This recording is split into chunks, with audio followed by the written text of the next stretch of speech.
ইনশাআল্লাহ আমাদের দল বাংলাদেশের মানুষের সমর্থন নিয়ে রাষ্ট্র গঠনে, সরকার গঠনে সক্ষম হলে পরে আমরা এই শহীদ পরিবারদের নামে রাষ্ট্রের, দেশের গুরুত্বপূর্ণ সড়ক কিংবা রাষ্ট্রের বিভিন্ন গুরুত্বপূর্ণ সরকারি বেসরকারি স্থাপনার নামকরণ করব, যাতে প্রজন্মের পর প্রজন্ম এই শহীদদেরকে গৌরবের সাথে স্মরণ রাখতে পারে। মানসিকভাবে যা চিন্তা করেছিলাম বলবো, প্রতি মুহূর্তেই তার খেইটি হারিয়ে ফেলছিলাম। বহু বছর দেশ, স্বজন, মানুষ থেকে দূরে থাকতে হয়েছে আমাকে বাধ্য হয়ে।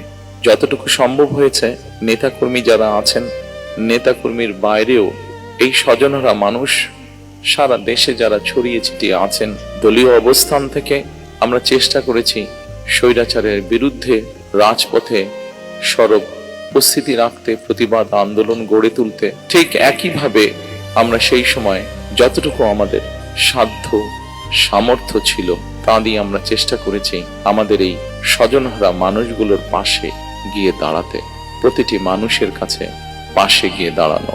কিন্তু তারপরে আমরা আমাদের চেষ্টা অব্যাহত রেখেছি এবং ইনশাআল্লাহ এই চেষ্টা আমাদের অব্যাহত থাকবেও ভবিষ্যতে।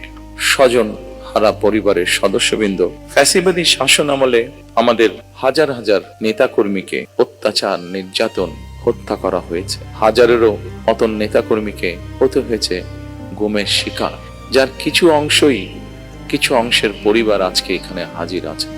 সারা দেশে ফ্যাসিবাদ বিরোধী আন্দোলনের সময় শুধুমাত্র বিএনপিরই 1.5 লক্ষেরও মিথ্যে মামলা দায়ের করা হয়েছিল, যার বোঝা প্রায় 60 লক্ষের মতন নেতাকর্মীকে বয়ে বেড়াতে হয়েছে। লক্ষ লক্ষ নেতাকর্মী বছরের পর বছর, মাসের পর মাস, সপ্তাহের পর সপ্তাহ, দিনের পর দিন ঘর বাড়ি ছাড়া থাকতে হয়েছে, স্বজন হারা থাকতে হয়েছে। সকল মামলাই ছিল রাজনৈতিক উদ্দেশ্য প্রণোদিত। গুম খুনের সেই বিভীষিকাময় দিনের বা রাতের অবসান হয়েছে।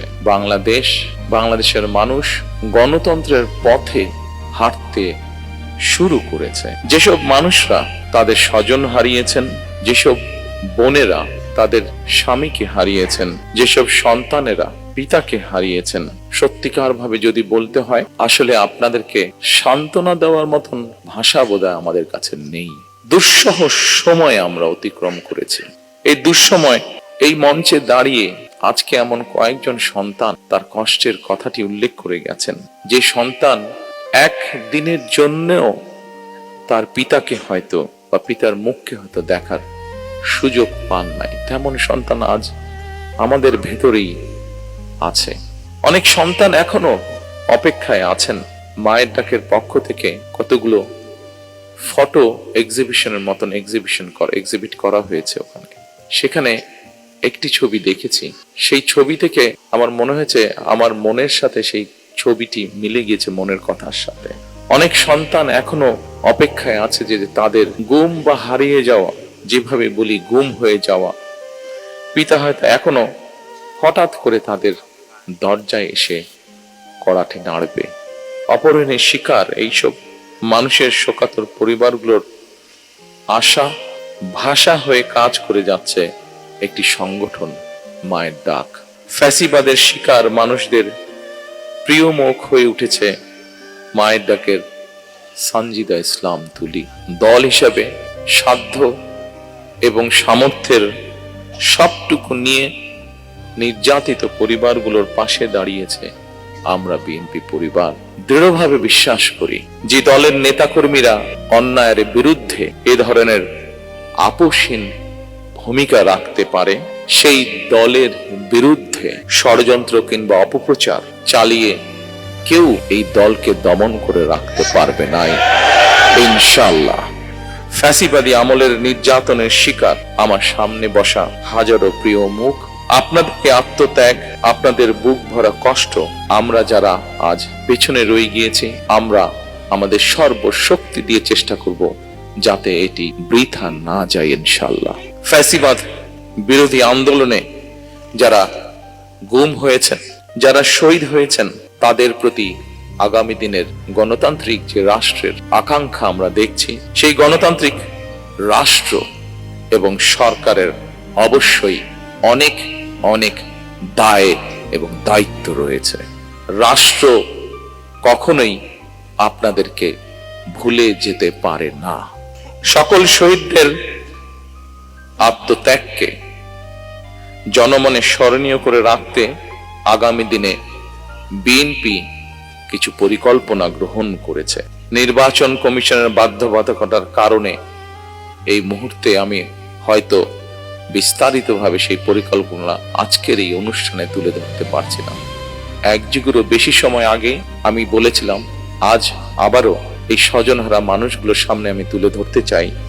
সেটি হলো, ইনশাআল্লাহ আমাদের দল বাংলাদেশের মানুষের সমর্থন নিয়ে রাষ্ট্র গঠনে, সরকার গঠনে সক্ষম হলে পরে আমরা এই শহীদ পরিবারদের নামে রাষ্ট্রের, দেশের গুরুত্বপূর্ণ সড়ক কিংবা রাষ্ট্রের বিভিন্ন গুরুত্বপূর্ণ সরকারি বেসরকারি স্থাপনার নামকরণ করব, যাতে প্রজন্মের পর প্রজন্ম এই শহীদদেরকে গৌরবের সাথে স্মরণ রাখতে পারে।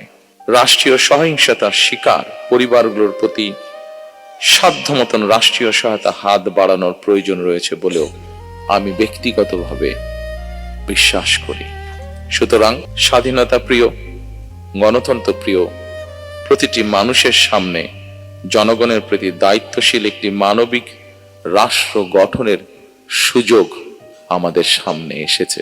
অবস্থার তৈরি করার চেষ্টা করছে, যেখানে এই গণতন্ত্রের পথ যে তৈরি হয়েছে সেটি যাতে বাধাগ্রস্ত হয়।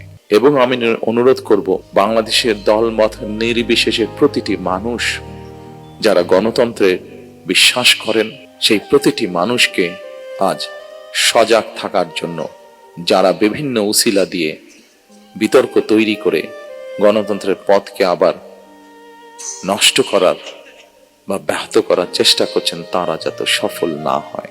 পরিশেষে আবারও শহীদদের আত্মার মাগফিরাত কামনা করে, যারা নির্যাতিত অত্যাচারিত শহীদ পরিবার, যারা ঘুম পরিবার, প্রত্যেকের যাতে আইনের দৃষ্টিতে ন্যায্যতা, ন্যায় যাতে প্রত্যেকের প্রতি নিশ্চিত হয়, সেই প্রত্যাশা রেখে আমার বক্তব্য শেষ করছি।